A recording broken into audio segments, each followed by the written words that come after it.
Assalamualaikum warahmatullahi wabarakatuh. Kembali lagi bersama saya Ikhwanul Muslimin, salah satu mahasiswa Universitas Sibar Asia, program studi S1 Manajemen. Dan di video kali ini saya akan membahas terkait studi kelayakan bisnis pada salah satu UMKM di Manokwari, Papua Barat, yaitu UMKM Warung Maknyus. Profil singkat, Warung Maknyus merupakan sebuah UMKM yang bergerak di sektor kuliner yang menggabungkan konsep warung makan tradisional yang menyajikan menu makanan berat dengan kedai kopi modern atau coffee shop. Merupakan tempat bersantai yang berlokasi di Manokwari, Papua Barat. Produk utama dari warung ini yaitu menu khas Nusantara dari sarapan pagi, makan berat untuk siang maupun malam hari, yang disajikan secara higienis dengan harga yang terjangkau. Sementara itu, untuk kopi sendiri menawarkan berbagai varian seperti kopi lokal Papua yaitu kopi Anggi, jika tersedia yang khas dari Pegunungan Anfak, hingga kopi modern seperti ice coffee milk atau mocktail non kopi, serta camilan pendamping seperti pisang goreng dan roti bakar. Untuk Instagramnya sendiri ada di bawah, dan untuk alamat sendiri ada di Wosi, Manowari, Papua Barat. Kemudian alasan pemilihan usaha ini yaitu kuliner ini menggabungkan kedai kopi yang didasarkan pada besarnya potensi pasar dan pergeseran gaya hidup masyarakat setempat. Manowari sendiri sebagai ibu kota provinsi terus mengalami pertumbuhan ekonomi dan urbanisasi yang diiringi dengan peningkatan jumlah ASN ataupun pegawai swasta maupun mahasiswa, yang mana kelompok ini memiliki mobilitas tinggi dan membutuhkan tempat makan yang praktis sekaligus tempat representatif untuk berkreasi atau sekadar meeting. Selain itu, bisnis makanan dan minuman merupakan jenis usaha yang evergreen atau selalu dibutuhkan setiap hari, dengan memadukan unsur makanan yang memenuhi kebutuhan primer, serta kedai kopi yang memenuhi kebutuhan gaya hidup, yang dimana ini sosial dan hiburan. Warung Maknyus memiliki diversifikasi produk yang kuat. Hal ini meminimalkan risiko fluktuasi pendapatan dan memperluas basis target konsumen dari berbagai kalangan usia dan kelas sosial. Kemudian aspek pasar dan pemasaran, yang pertama yaitu ada analisis kebutuhan pelanggan, yang dimana masyarakat Manowari, khususnya para pekerja kantoran, mahasiswa maupun kaula muda membutuhkan alternatif tempat makan yang tidak hanya menawarkan rasa yang enak, tetapi juga tempat yang bersih, nyaman, dan dilengkapi fasilitas pendukung, seperti wifi. Kemudian juga terdapat kebutuhan yang tinggi terhadap third place atau tempat selain rumah dan kantor untuk melepas penat maupun untuk kumpul bersama teman maupun untuk rapat kecil. Di sisi lain, keterbatasan waktu membuat banyak konsumen membutuhkan efisiensi dalam mendapatkan makanan. Pelanggan saat ini sangat menghargai kemudahan akses, baik berupa kecepatan pelayanan maupun takeaway hingga opsi pemesanan secara daring atau online.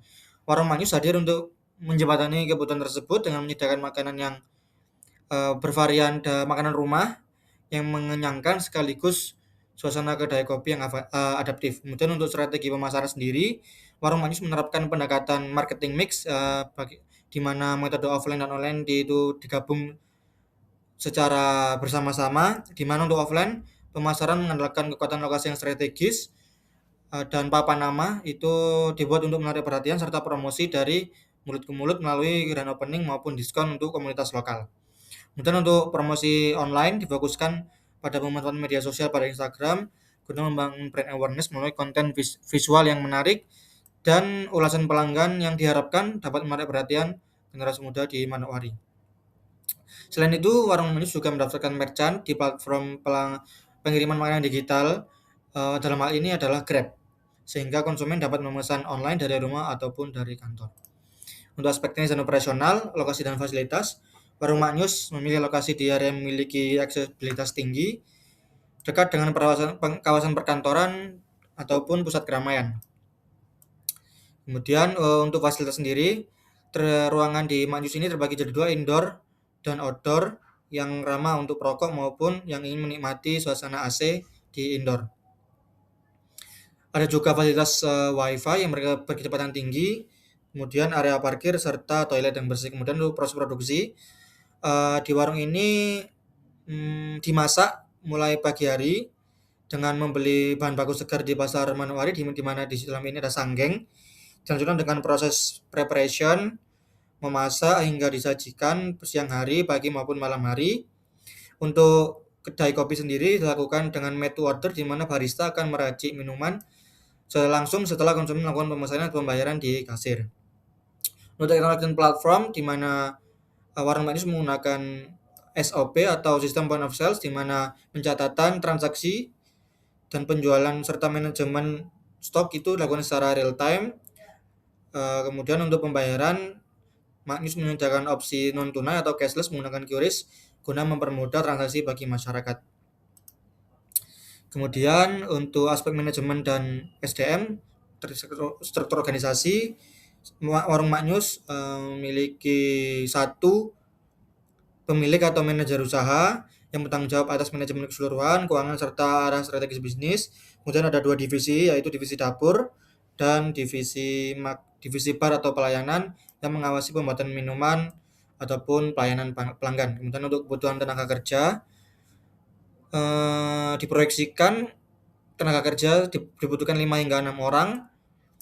Kemudian untuk peran kepemimpinan digital skill, pemimpin usaha harus menerapkan gaya kepemimpinan yang partisipatif. Ini sepertinya sudah diterapkan. Kemudian mampu memotivasi tim di lapangan serta memiliki kepekaan terhadap tren pasar kuliner, terutama di era digital seperti sekarang ini. Kemudian untuk aspek keuangan, di mana modal dan sumbernya, diproyeksikan Magnus ini membutuhkan dana sekitar 150 hingga 250 juta digunakan untuk sewa tempat, kemudian renovasi, serta pembelian peralatan dapur dan mesin kopi, serta bahan baku untuk pembuatan masak atau kopi pada awal bulan gitu ya. Kemudian untuk sumber modal utama biasanya berasal dari modal sendiri atau modal dari pemilik warung Magnus. Kemudian untuk perkiraan pendapatan, karena penjualan rata kita asumsikan 40 porsi dengan harga 35.000, maka didapatkan 1.400.000. Sementara untuk kopi atau minuman laku sekitar 50 cup dengan harga 25.000 sehingga rata-rata per hari mendapatkan 1,25 juta atau total bulanan mencapai 79.500.000. Untuk biaya operasional diasumsikan HPP sekitar 50%, 39.750. Gaji karyawan di sini UMR Papua Barat itu sekitar 4 juta. Jika ada 5 karyawan menjadi 20 juta. Biaya operasional listrik air sekitar 5,5 sehingga total biaya menjadi 65.250.000. Dengan demikian perkiraan untung bulanan mencapai 14.250.000 dengan perkiraan balik modal sekitar 17 hingga 18 bulan. Kemudian ada aspek risiko dan yuridis di mana resiko pasar, munculnya kompetitor serupa di mana Waring menawarkan konsep sejenis. Untuk mitigasinya dibuat konsistensi rasa, inovasi menu, dan peningkatan kualitas pelayanan. Untuk resiko hukum, ada resiko sengketa lahan atau komplain dari masyarakat. Mitigasinya adalah memastikan perjanjian sewa tertulis di atas materai dan menjaga hubungan baik dengan tetangga atau masyarakat setempat. Kemudian untuk resiko teknologi, seperti kerusakan pada mesin kopi, bisa dilakukan dengan perawatan mesin secara berkala. Kemudian untuk legalitas dan perizinan usaha, untuk Magnus sendiri telah memiliki izin seperti legalitas usaha, kemudian ada nomor induk berusaha NIB, dan juga sertifikat halal. Selain itu secara bertahap mendaftarkan BPJH demi memberikan rasa aman pada konsumen. Kemudian kesimpulan atas usaha ini yaitu Magnus berdasarkan kajian studi kelayakan bisnis yang telah dipaparkan dan aspek-aspek yang telah dijabarkan, di mana Magnus di Manowari ini memiliki aspek net yang efisien, manajemen yang ramping, serta proyeksi keuangan yang menghasilkan margin keuntungan positif, sehingga usaha Magnus dinyatakan layak untuk dijalankan. Dan rekomendasinya untuk pengusaha adalah segera melakukan eksekusi dengan fokus pada diferensiasi produk atau inovasi produk, konsistensi cita rasa, serta penguatan penawaran digital pada peluncuran menu baru misalnya, guna menarik perhatian pasar secara cepat dan juga masif. Kemudian akhir kata, terima kasih. Sekian video kali ini. Mohon maaf apabila ada salah kata dalam pemilihan kata. Terima kasih sudah menyimak hingga akhir video. Wassalamualaikum warahmatullahi wabarakatuh.